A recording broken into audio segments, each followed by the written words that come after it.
ගරු රාමලිංගම් චන්ද්‍රසේකර ඇමතිතුමා ඔබතුමාට විනාඩි 6ක කාලයක් ලැබෙනවා. நன்றி உறுப்பினர் அவர்களே.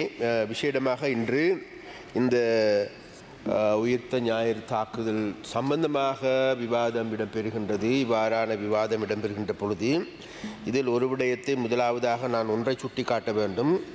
அதாவது எங்களுடைய இன்னைக்கு கத்தோலிக்க மதத்தினுடைய கார்டினல் மெல்கம் ரஞ்சித் அவர்களுக்கு முதலாவது எனது சார்பாக நன்றியை நான் சொல்லியாக வேண்டும். ஏனென்றால் இந்த விசேடமாக இந்த தாக்குதல் இடம்பெற்று நாடு அமைதி இழந்திருந்த போது நாட்டில் அன்றைய காலகட்டங்களில் ஒரு வன்முறை வெடித்து விடுமோ என்கின்ற ஒரு நிலைமை ஏற்பட்டிருந்த பொழுது அந்த கொலைகளுக்கு எதிராக பழிவாங்கும் படலம் தொடர்ந்து மீண்டும் ஒரு இரத்த கலரியை உருவாக்கிவிடுமோ என்கின்ற ஒரு நிலைமையிலிருந்து எமது நாட்டு மக்களை சாந்தப்படுத்திய, எமது நாட்டு மக்களுடைய அமைதியை நிலைநாட்டிய ஒரு பிரதான ஒரு தலைவராகவும் மத தலைவராகவும் திகழ்கின்றவர் கார்டினல் மெல்கம் ரஞ்சித் அவர்கள்.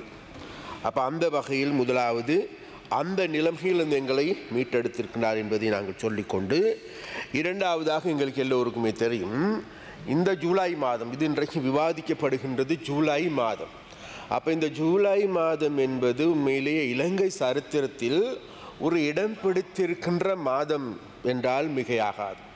ஏனென்றால் எங்களுக்கு தெரியும் 1953ஆம் ஆண்டு ஜூலை எடுத்துக்கொண்டாலும் சரி, 63 ஜூலை எடுத்துக்கொண்டாலும் சரி, பிறகு 70ஆம் ஆண்டுகளில் ஜூலை எடுத்துக்கொண்டாலும் சரி, 83ஆம் ஆண்டு ஜூலை எடுத்துக்கொண்டாலும் சரி, 81ஆம் ஆண்டு ஜூலை எடுத்துக்கொண்டாலும் சரி, பிறகு 87ஆம் ஆண்டு ஜூலை மாதம் எடுத்துக்கொண்டாலும் சரி, ஒவ்வொரு ஜூலை மாதங்களிலும் எமது நாட்டில் அதாவது விசேடமாக இந்த தமிழ் மக்களுக்கு எதிரான இனவாதத்தை தூண்டிவிட்ட, அதன் மூலமாக தாங்களுடைய இருப்பை தக்க வைத்து கொண்ட அல்லது அந்த இனவாதத்தின் ஊடாக தாங்களுடைய இருப்பை தக்க வைத்துக் கொள்வதற்கான சதி திட்டங்களை தீட்டிய ஆண்டாகும்.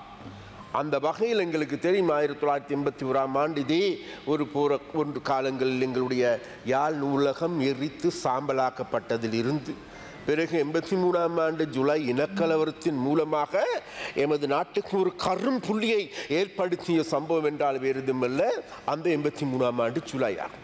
அப்போ அந்த வகையில் அதிலிருந்து கூட இன்னும் நாங்கள் மீளாத மக்களாகவே இருக்கும். இன்னமும் கூட அந்த பழி எங்கள் மீது எமது நாட்டின் மீது சுமத்தப்பட்டு கொண்டே இருக்கின்றது. அபகரான நிலையின் தான் எங்களுக்கு எல்லோருக்கும் தெரியும். இந்த உயிர்த்த ஞாயிறு தாக்குதல் என்பது 2019ஆம் ஆண்டு என்பது அபான ஒரு எங்களுடைய இதயத்தினுள்ளே ஒரு துளையிடப்பட்ட ஒரு சம்பவமாகவும் அல்லது அவ்வாறான ஒரு நிகழ்வாகவுமே இந்த நிகழ்வை பார்க்கக்கூடியதாக இருக்கின்றது உறுப்பினர் அவர்களே. அதனால் விசேடமாக நான் சொல்லிக்கொள்வது வேறு எதுவும் அல்ல. விசேடமாக எங்களுக்கு எல்லோருக்குமே தெரியும் இந்த தாக்குதலின் பொழுது எனது குடும்பத்தை சார்ந்த எனது பேத்தியால், அது என்னுடைய மகளுடைய பிள்ளை மட்டக்களப்பு சியோன் தேவாலயத்தில் இறந்து போனார். அதே போன்று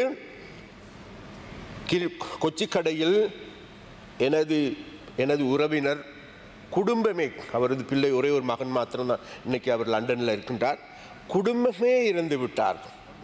அப்போ அந்த வகையில் இதில் நேரடியாக தாக்கத்துக்குள்ளாக்கப்பட்டவன் நான் ஒரு பக்கம்.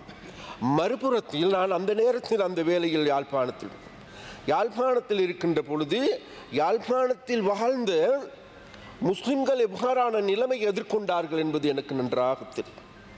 பாரியதொரு ஒரு அபாயகரமான ஒரு கவலைக்கிடமான நிலைமையை முஸ்லிம்கள் எதிர்கொண்டார்கள்.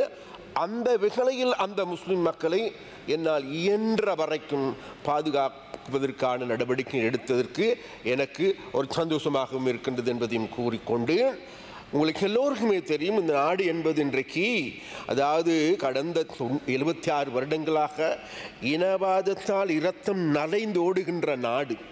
மறுபுறத்தில் இனவாத வெறியாட்டத்தின் ஊடாக இந்த நாட்டின் எல்லா இடங்களிலும் மனித புதைக்குழிகள் நிறைந்த நாடு.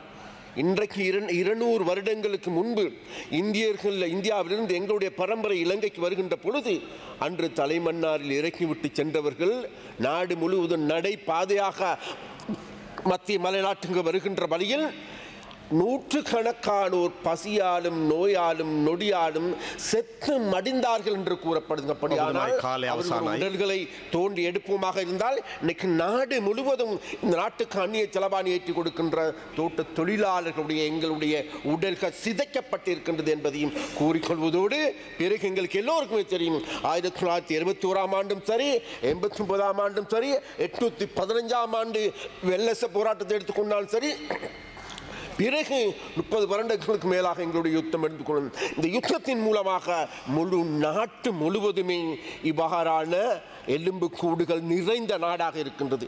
அதனால் நாங்கள் சொல்லுகின்றோம் அந்த எலும்பு கூடுகள் நிறைந்த நாட்டில் இருந்து நாளைக்கு நல்லது ஒரு நாட்டை உருவாக்குவதற்கு மீண்டும் அவ்வாறு எலும்பு கூடுகள் உருவாகாத ஒரு நல்ல அரசாங்கத்தை நல்லது ஒரு சமுதாயத்தை